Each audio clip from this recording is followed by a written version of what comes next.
రాహు కాలంలో వ్యాపారం ప్రారంభించిన వాళ్ళు నష్టపోతారా, లాభపడతారా? ఆ ఒక్క గంటే విజయానికి బంగారం లాంటిది. మిస్ చేసుకోకూడదు. ప్రతిరోజు ఈ 5 సమయాలే మీ అదృష్టాన్ని నిర్ణయిస్తాయి.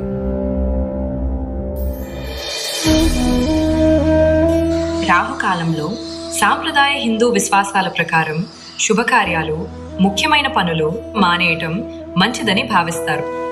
రాహుకాలం రాహువు ప్రభావం బలంగా ఉండే సమయం కాబట్టి ఈ సమయంలో చేసే పనులు అడ్డంకులు ఎదుర్కొనే అవకాశం ఉందని పెద్దలు చెబుతారు. రాహుకాలంలో సాధారణంగా చేయకూడని, వాయిదా వేయాల్సిన పనులు: కొత్త పనులు ప్రారంభించడం, కొత్త వ్యాపారం, ఒప్పందాలు, జాబ్ జాయిన్ అవ్వడం మొదలైనవి. ఇంటి గృహ ప్రవేశం, కొత్త ఇంట్లోకి అడుగు పెట్టడం, వాహనం కొనుగోలు లేదా మొదటిసారి తీసుకెళ్లడం, పూజ, నంబర్ ప్లేట్ వేయించడం, పెళ్లి, నిశ్చయతాంబూలం, సీమంతం వంటి శుభకార్యాలు, భూమి కొనుగోలు, రిజిస్ట్రేషన్, ఇల్లు ప్లాన్ చేయడం, ముహూర్త సమయం నిర్ణయించే పనులు, పండితులతో మాట్లాడటం కూడా వాయిదా వేయవచ్చు. దూర ప్రయాణాలు ప్రారంభించడం, ముఖ్యంగా కొత్త ప్రదేశాలకు, కోర్టు కేసులు, లీగల్ డాక్యుమెంట్లు, సంతకాలు, బంగారం, వజ్రాలు వంటి విలువైన వస్తువులు కొనడం, పెద్ద మొత్తంలో డబ్బు ఇన్వెస్ట్ చేయడం, షేర్లు, మ్యూచువల్ ఫండ్స్ మొదలైనవి, ఆపరేషన్లు, సర్జరీలు అత్యవసరమైతే తప్ప రాహుకాలంలో చేయవచ్చు. రోజువారీ ఇంటి పనులు, ఆఫీస్ పని, తినడం, నిద్రపోవడం, చదువుకోవడం, పాఠాలు నేర్చుకోవడం, దైవ ఆరాధన, పూజలు, జపం, ధ్యానం. రాహుకాలంలో రాహువుకు సంబంధించిన జపాలు మరింత ఫలితమిస్తాయని కొందరు చెబుతారు. యమగండం అనేది వేద జ్యోతిష శాస్త్రం, హిందూ పంచాంగం నుండి వచ్చిన ఒక అశుభ సమయం. ఈ కాలంలో యమధర్మరాజు ప్రభావం ఉంటుందని నమ్మకం. కాబట్టి ఈ సమయంలో కొత్త పనులు ప్రారంభించడం, ప్రయాణాలు, శుభకార్యాలు చేయటం మంచిది కాదని భావిస్తారు. ఈ సమయంలో మొదలైన పని విఫలమవుతుందని లేదా అడ్డంకులు వస్తాయని పెద్దల నమ్మకం. రోజును 8 సమాన భాగాలుగా విభజిస్తే 5వ భాగమే యమగండం. ఈ సమయంలో చేయకూడని పనులు: ప్రయాణం, వ్యాపారం, గృహప్రవేశం, పెళ్లి, కొత్త పనులు మొదలు పెట్టడం మొదలైనవి. ఈ సమయంలో చేయదగినవి: పితృకార్యాలు, పాప విమోచన పూజలు మొదలైనవి. తెలుగు పంచాంగంలో దుర్ముహూర్తం అనేది ప్రతిరోజు కొన్ని నిమిషాల నుంచి గంట వరకు ఉండే అత్యంత అశుభ సమయం. ఇది రాహుకాలం. వర్జం కంటే చాలా చిన్న సమయం, కానీ ఎక్కువ బలమైన అశుభంగా పరిగణిస్తారు. దుర్ముహూర్తంలో ఒక్క అడుగు కూడా శుభకార్యం మొదలు పెట్టకూడదు. దుర్ముహూర్తంలో ఖచ్చితంగా చేయకూడని పనులు: ఏదైనా శుభకార్యం మొదలు పెట్టడం పూర్తి వైఫల్యం, నష్టం, శత్రుబాధలు. పెళ్లి ముహూర్తం, నిశ్చయ తాంబూలం, సీమంతం, వైవాహిక జీవితంలో భారీ ఇబ్బందులు, గృహ ప్రవేశం, ఇంట్లో శాంతి ఉండదు, ఆరోగ్య, ఆర్థిక నష్టం. వాహనం కొనుగోలు లేదా మొదటి ప్రయాణం, యాక్సిడెంట్ లేదా భారీ నష్టం జరిగే ప్రమాదం.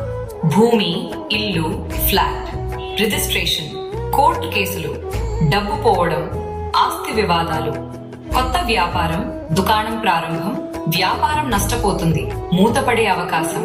బంగారం, వజ్రాలు, విలువైన వస్తువులు కొనడం, డబ్బు పోవడం, దొంగతనం, నష్టం.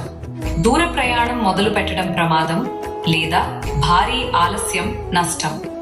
పెళ్లి సంబంధం పెట్టడం, అమ్మాయి అబ్బాయి చూపులు, సంబంధం తెగిపోతుంది లేదా తర్వాత భారీ గొడవలు. పెద్ద లోన్లు, ఇన్వెస్ట్మెంట్లు, డబ్బు మునిగిపోతుంది. దుర్ముహూర్తంలో చేయవచ్చు: రోజువారీ ఇంటి పనులు, ఆఫీస్ వర్క్, తినడం, నిద్రపోవటం, పూజలు, జపం, ధ్యానం, మంత్ర సాధన. చాలా మంది దుర్ముహూర్తంలో శివార్చన, దుర్గా కాళీ పూజ మరీ శక్తివంతంగా ఫలితమిస్తుందని చేస్తారు. పాత పనులు కొనసాగించడం, ఇంటర్వ్యూలకు వెళ్లడం, షాపింగ్, సాధారణ వస్తువులు. అమృతకాలం అనేది హిందూ పంచాంగంలో రోజులో వచ్చే ఒక అతి శుభ సమయం. ఈ సమయంలో ప్రారంభించే పనులు ఎక్కువ కాలం నిలబడతాయి, విజయవంతమవుతాయి, సౌభాగ్యాన్ని ఇస్తాయని నమ్మకం. అమృతకాలం అన్నిటికంటే శుభకరమైన సమయంగా భావిస్తారు.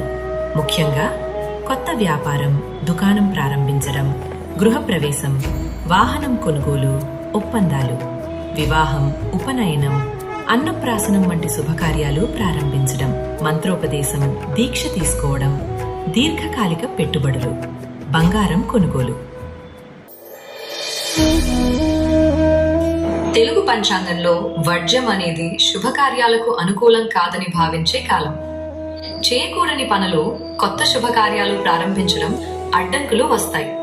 పెళ్లి, నిశ్చయతాంబూలం, సీమంతం, గృహప్రవేశం, కార్యం విఫలమవుతుందని భయం, వాహనం కొనుగోలు, మొదటిసారి తీసుకెళ్లడం, యాక్సిడెంట్ లేదా నష్టం జరిగే అవకాశం, భూమి, ఇల్లు, రిజిస్ట్రేషన్, ఒప్పందాలు, కోర్టు కేసులు ఆలస్యమయ్యే అవకాశం, బంగారం, వజ్రాలు, విలువైన వస్తువులు కొనడం, నష్టం జరిగే అవకాశం, పెద్ద మొత్తంలో డబ్బు, లావాదేవీలు, డబ్బు నష్టపోవచ్చు, ఆపరేషన్లు, సర్జరీలు అత్యవసరమైతే తప్ప, రికవరీస్లో లేదా సమస్యలు, పెళ్లి సంబంధాలు పెట్టడం, అమ్మాయి అబ్బాయి చూపులు, సంబంధం కుదరదు లేదా తర్వాత ఇబ్బందులు. వర్జ్యంలో చేయవచ్చు రోజువారీ పనులు, ఆఫీస్ వర్క్, తినడం, నిద్ర, పూజలు, జపం, ధ్యానం. కొందరు వర్జ్యంలో శివుడు, దేవి ఆరాధన మరీ మంచిదంటారు. పాత పనులు కొనసాగించడం, ఇంటర్వ్యూలకు వెళ్లడం, సాధారణ షాపింగ్, వస్త్రాలు, కూరగాయలు మొదలైనవి.